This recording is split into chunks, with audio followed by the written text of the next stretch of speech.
Hello friends, welcome to online study with Bhavna. Friends, general science से related आज का topic है इंपॉर्टेंट क्वेश्चंस के साथ साथ जितने भी इंपॉर्टेंट पॉइंट होंगे उन्हें भी हम साथ में डिस्कस करेंगे। सभी कॉम्पिटिटिव एग्जाम के लिए ये मोस्ट इम्पॉर्टेंट है। तो चलिए स्टार्ट करते हैं। फर्स्ट है जीरोप्थैल्मिया रोग जो है किस विटामिन की कमी से होता है। जीरोप्थैल्मिया disease is caused by the deficiency of which vitamin. Vitamin A की कमी के कारण जीरोप्थैल्मिया रोग होता है। ये एक आँख की बीमारी होती है और इसमें क्या होता है, हमारी आँखों में सफ़ेद धब्बा दिखने लगता है। विटामिन ए का अगर रासायनिक नाम पूछा जाए तो रेटिनॉल इसका रासायनिक नाम है। विटामिन B2 का रासायनिक नाम होता है राइबोफ्लेविन। विटामिन B2 की कमी के कारण त्वचा का फटना या आँखों का लाल होना जो है विटामिन B2 की कमी के कारण होता है। विटामिन B7 का रासायनिक नाम क्या है, बायोटीन। बालों का झड़ना और पैरालिसिस जो है ये विटामिन B7 की कमी के कारण होता है। विटामिन B11 को हम फॉलिक एसिड भी कहते हैं। कई बार पूछ लिया जाता है कि फॉलिक एसिड जो है कौन सी विटामिन को कहा जाता है, विटामिन B11 को। इसकी कमी के कारण एनीमिया नामक रोग होता है। ओके, नेक्स्ट है किस यंत्र का प्रयोग गैसों का दाब ज्ञात करने में किया जाता है। Which instrument is use to measure the pressure of gases. Manometer का यूज़ किया जाता है गैसों का दाब ज्ञात करने में। बैरोमीटर का यूज़ किया जाता है वायु दाब को मापने के लिए।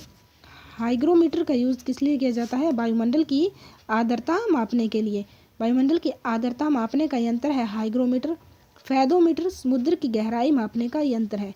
मोस्ट इम्पॉर्टेंट है फैदोमीटर, एग्जाम में बार बार पूछा जाता है कि समुद्र की गहराई जो है वो किससे मापी जाती है, तो फैदोमीटर से मापी जाती है। ओके, नेक्स्ट है मानव शरीर के किस अंग में रक्त नहीं पाया जाता। In which part of the body blood is not found.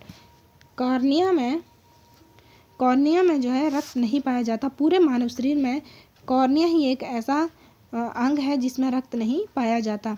इससे रिलेटेड एक और क्वेश्चन एग्जाम में पूछा जाता है कि आँख का पारदर्शी भाग कौन सा होता है, तो आँख का पारदर्शी भाग होता है कॉर्निया, जहाँ पर बाहर का प्रकाश पड़ता है, बाहर की रोशनी जिस पे पड़ती है। ओके, नेक्स्ट है रक्त के अध्ययन को क्या कहते हैं। What is the study of blood called. Haematology रक्त के अध्ययन को कहा जाता है। मायोलॉजी मांसपेशियों के अध्ययन को मायोलॉजी कहते हैं और ज्योतिष शास्त्र के अध्ययन को एस्ट्रोलॉजी कहा जाता है। नेक्स्ट है जब मोटे कांच के गिलास में गर्म पानी डाला जाता है तो गिलास क्यों चटक जाता है। Why does the glass crack when hot water is pour into a thick glass. ऐसा क्यों होता है, जब कांच के गिलास में हम गर्म पानी डालते हैं तो जो ग्लास के भीतर की सतह होती है वो गर्म होकर क्या हो जाती है, विस्तारित हो जाती है। नेक्स्ट है कास्टिक सोडा का रासायनिक सूत्र क्या होता है। What is the chemical formula of caustic soda.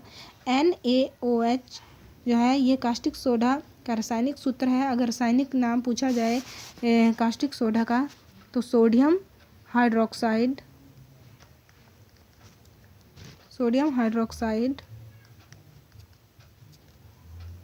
इसका रासायनिक नाम है। बात करें हम अगर O3 की तो ओजोन का रासायनिक सूत्र है O3। CaCO3 जो है ये चाक का रासायनिक सूत्र है जिसे हम कैल्शियम कार्बोनेट भी कहते हैं। Calcium carbonate. H2SO4 सल्फ्यूरिक अम्ल का रासायनिक सूत्र है H2SO4। NaOH जो है ये कास्टिक सोडा का रासायनिक सूत्र है जिसे हम सोडियम हाइड्रोक्साइड भी कहते हैं, जिसका रासायनिक नाम जो है इसका सोडियम हाइड्रोक्साइड है। CaCO3 जो है चाक का रासायनिक सूत्र है ये, जिसे हम कैल्शियम कार्बोनेट, जिसका रासायनिक नाम क्या है, कैल्शियम कार्बोनेट। H2SO4 सल्फ्यूरिक अम्ल का रासायनिक सूत्र है। ओके, नेक्स्ट है पेड़ की आयु का पता किस विधि के द्वारा लगाया जाता है। By which method the age of tree is determined. छल्लों की संख्या से। बाई नंबर ऑफ रिंग्स, ये जो रिंग बने होते हैं पेड़ में इनकी संख्या से ही हम किसका पता लगाते हैं, पेड़ की आयु का पता लगाते हैं। ओके नेक्स्ट है जल का पीएच मान है, pH value of water is, जल का पीएच मान होता है 7। पीएच मान एक इंडिकेटर होता है कि पानी जो है वो हमारे लिए कितना यूज़फुल है, मतलब जल जो है वो कठोर है या मृदु है, इंसान के उपयोग लायक है या नहीं, इससे हमें पता चलता है, ये एक इंडिकेटर होता है। तो जल का पीएच मान है 7। ओके नेक्स्ट है थायराइड ग्रंथि की अत्यधिक वृद्धि किसकी कमी के कारण होती है? Excessive enlargement of thyroid gland is caused due to deficiency of iodine, iodine की कमी के कारण जो है थायराइड ग्रंथि की अत्यधिक वृद्धि होती है। और थायराइड ग्रंथि जो है ये गले में पाई जाती है, गले में स्थित होती है थायराइड ग्रंथि। ओके नेक्स्ट है मनुष्य के कानों में कितनी हड्डियां होती हैं? How many bones are there in a human ears, मनुष्य के कान में कितनी हड्डियां होती हैं? 6। अगर एक कान की, अगर यहाँ पे कान होता तो 3 होनी थी, यहाँ कानों की बात की गई है दोनों कानों की, तो 6। एक कान में 3 हड्डियां होती हैं, कौन कौन सी होती हैं? इनकस, मैलियस और स्टेपस, ये 3 हड्डियां होती हैं कान में। और अगर दोनों कानों की बात की जाए मनुष्य के कानों में कितनी हड्डियां होती हैं तो 6 होती हैं। सबसे छोटी हड्डी भी कान में ही होती है और कान की हड्डियों को हम ऑसिकल्स भी कहते हैं। ऑसिकल्स कान की हड्डियों को कहा जाता है। ओके नेक्स्ट है चिकन पॉक्स किस सूक्ष्म जीव से होता है? Chicken pox is caused by the which microbes, विषाणु वायरस के कारण जो है चिकन पॉक्स होता है, ये वरिशेला जोस्टर नामक विषाणु के कारण होता है। वरिशेला जोस्टर नामक विषाणु से होता है। ओके नेक्स्ट है आरबीसी का कब्रिस्तान किसे कहते हैं? What is the graveyard of RBC called? प्लीहा, स्प्लीन दोनों ही जो है एक ही है, प्लीहा को ही स्प्लीन भी कहा जाता है। तो आरबीसी का कब्रिस्तान किसे कहा जाता है? प्लीहा को कहा जाता है। और स्प्लीन भी प्लीहा को ही कहते हैं। क्यों कहा जाता है? क्योंकि जो आरबीसी है, जो लाल रक्त कण है, वो प्लीहा में जाके नष्ट हो जाते हैं। ओके नेक्स्ट है मनुष्य में रक्त का शुद्धिकरण किस अंग द्वारा होता है? By which organ is the blood purified in humans? Kidney के द्वारा जो है मनुष्य के रक्त का शुद्धिकरण होता है। ओके नेक्स्ट है निम्न में से किसे शुष्क बर्फ कहते हैं? ठोस कार्बन डाइऑक्साइड को शुष्क बर्फ कहा जाता है। नेक्स्ट है मनुष्य के जीवन काल में कितने दांत जो है वो 2 बार उगते हैं? How many teeth erupt twice in a human life? कितने दांत जो है 2 बार उगते हैं?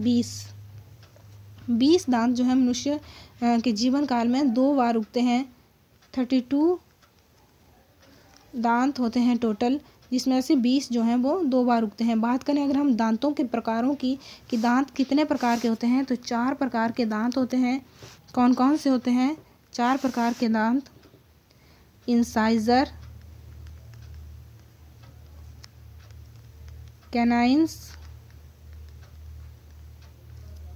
और प्रोमोलर्स और मोलर्स, ये 4 प्रकार के दांत जो हैं मनुष्य में पाए जाते हैं।